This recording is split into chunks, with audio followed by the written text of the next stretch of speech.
questions, and there will be a microphone out in the audience. And if we can't hear well enough up here, I'll just translate up on stage. Good afternoon. Thank you for being here today. As a Catholic and a Christian, I think of the Bible as being very metaphorical and used a lot of analogies. Would the same be true of the Quran? As a Christian, I consider Jesus a prophet, but he's a prophet of the one God. There's not several. As a Christian, I worship Allah. And in terms of metaphors in the Quran, how do metaphors play out in the Quran compared to in the Christian Bible? Well, he has various prophets use metaphors. Solomon, when he's dealing with ants and birds, I suppose that's metaphorical language.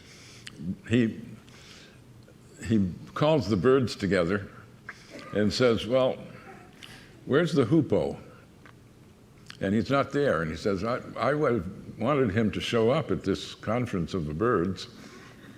And then the hoopoe comes in and says, I'm sorry, but I have a new message for you. I was flying over the Queen of Sheba's domain, and she doesn't worship you. She's an idolater. And so Solomon sends the hoopoe back to her and says, well, come and visit Solomon, and he'll straighten you out.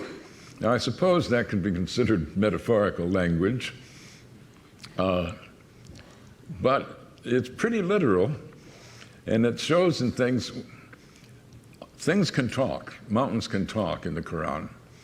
And when there's a sinner who's being consigned to hell, he says, I didn't do that.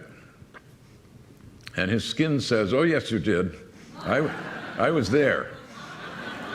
And he says, how can you talk? And he said, the Lord lets whoever he wants to talk.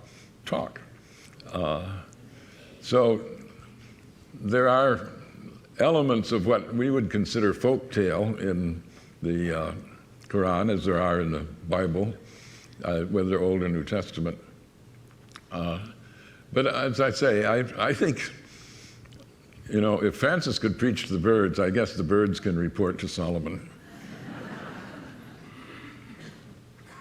Hi, I was intrigued by your description of prophecy